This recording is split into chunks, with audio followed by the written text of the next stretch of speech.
दुआ साहब, जिस तरह से ईपीएफ 95 के कर्मचारी जो धरना प्रदर्शन 11 दिनों से कर रहे थे, उनको ईपीएफओ समझा के घर भेज दिया, इस पे क्या कहेंगे आप?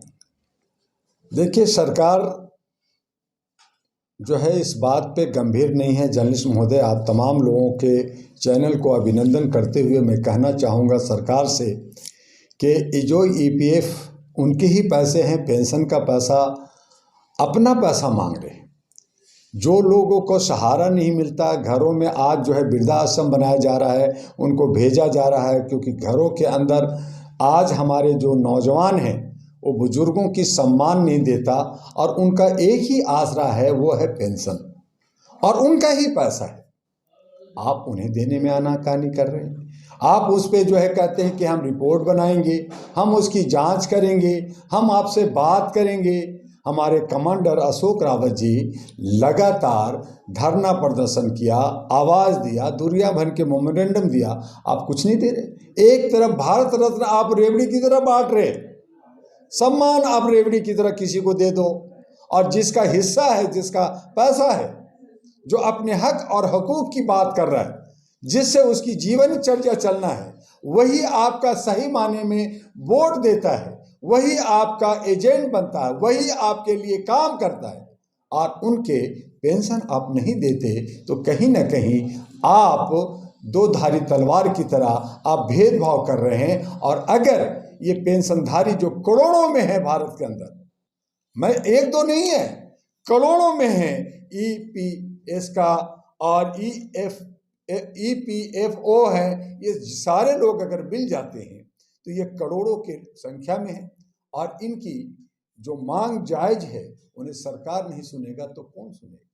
सरकार गूंगी बहरी और कोटन डाल करके आप काम चलाएंगे तो ये सारे जो पेंशनधारी हैं वो आपको वोट नहीं देंगे, आपके पार्लियामेंट को घेरेंगे, आपको धरना प्रदर्शन से या और भी चीज़ों से जो उनकी आह निकलेगी, जो बद्दुआएं निकलेंगी, वो कहीं न कहीं आपको नुकसान देगा।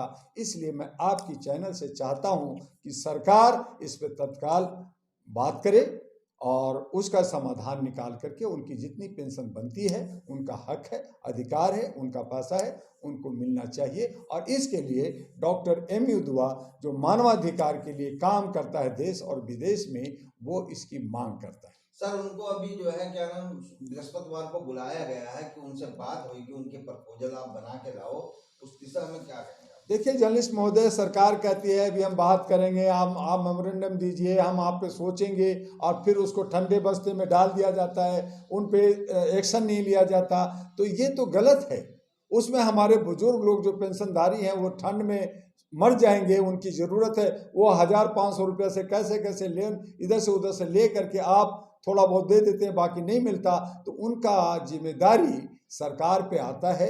और इसीलिए आप जो है अपना समय को बर्बाद ना करें। मीटिंग और बुलाए हैं ठीक है, लेकिन उस पर तत्काल जो है एक्शन लेने की, आदेश देने की जरूरत आती है। अभी सर 11 दिन उन्होंने धरना करा, लगातार जो है जबरदस्ती धरना प्रदर्शन जंतर मंतर के अंदर घुसे, उसमें 5 दिन तो उनका रिजेक्ट कर दिया। जब ये सरकार रिजेक्ट कर सकती है, उनको धरना नहीं करने दे रही है, तो उनके पैसे कैसे देगी?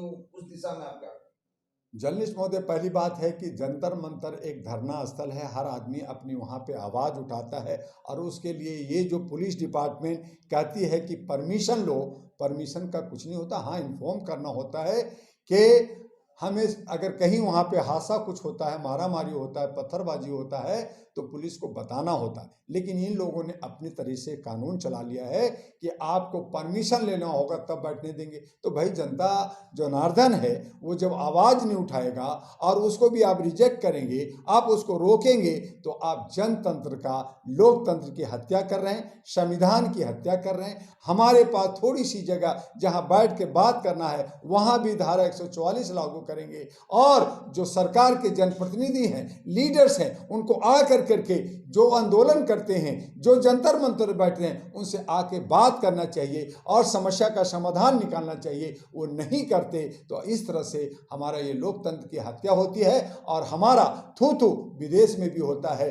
जो बुजुर्ग लोग हैं, जो पेंशनधारी हैं, उनका पेंशन, उनका हक सरकार का देने का दायित्व बनता है, उनकी ड्यूटी है। और ये अगर नहीं करेंगे तो बुजुर्गों के साथ, पेंशनधारियों के साथ ह्यूमन राइट्स के लोग और नौजवान और तमाम लोग, सामाजिक कार्यकर्ता उनके साथ खड़ा मिले। वो सब लगातार 10 सालों से ये धरना प्रदर्शन कर रहे हैं। सरकार है, इनकी सरकार के मंत्री ने भी कहा था अगर हमारी सरकार बनी तो 3,000 रुपए पेंशन दिया जाएगा।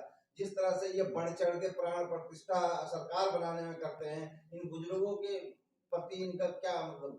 जर्नलिस्ट महोदय, जितनी भी पार्टियां हैं, जब वो इलेक्शन के वक्त में बहुत सारे वादा और बहुत सारे जो है जुमलेबाजी किया जाता है, नौजवानों के साथ 15 लाख दूंगा, 2-2 करोड़ रोजगार दूंगा, पेंशन दूंगा, आपको ये छूट दूंगा, ये महंगाई पे कमी करूंगा, ये बहुत सारी बातें करते हैं और बाद में करते हैं कि ये पार्टी नहीं हमारी है।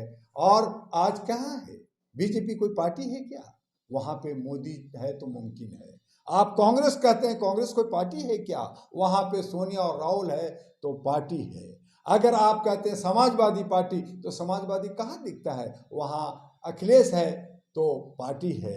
आप जो है बाकी पार्टियों को, ममता देख लें, तेजस्वी देख लें, नीतीश कुमार देख लें, मायावती देख लें, स्टालिन देख लें, उद्धव ठाकरे, ये सब इंडिविजुअल पार्टी को चला रहे हैं। पार्टी तो है ही नहीं। पार्टी के मतलब होता है वहाँ एक समूह होता है, एक ग्रुप होता है जो काम करते हैं और फिर ये कहते हैं कि चूंकि हम हैं तो हम ही रहेंगे और जो हम चाहेंगे वही होगा। और ये पेंशनधारियों के साथ यही हो रहा है। इनको लगता है कि हमें फायदा होगा, इनको लगता है मैं सत्ता में बना रहूंगा, इनको लगता है मुझे वोट मिलेगा, तो ये जो है रेवड़ी बांट देते हैं। और इनको लगता है कि इससे हमारा कोई फायदा नहीं हो रहा या हमारा ज़्यादा नुकसान नहीं हो रहा, तो ये जो है कान में कोटन डाल करके बैठ जाते हैं, आंख में पट्टी बांध के बैठ जाते हैं। और यही भारत की हमारी दुर्दशा, जो हम जनार्दन है जनता, हमारे जो बुजुर्ग लोगों की सम्मान होनी चाहिए, एक तरफ आप सम्मान की बात करते हैं, दूसरी तरफ आप दुत्कार देते हैं, तो ये दोधारी काम जो सरकार करती है ये निंदनीय है और इसकी जितनी भर्त्सना की जाए वो कम है। और इसीलिए आपके चैनल से हमारा गुजारिश है कि सरकार को जागना चाहिए, झकझोरना होगा।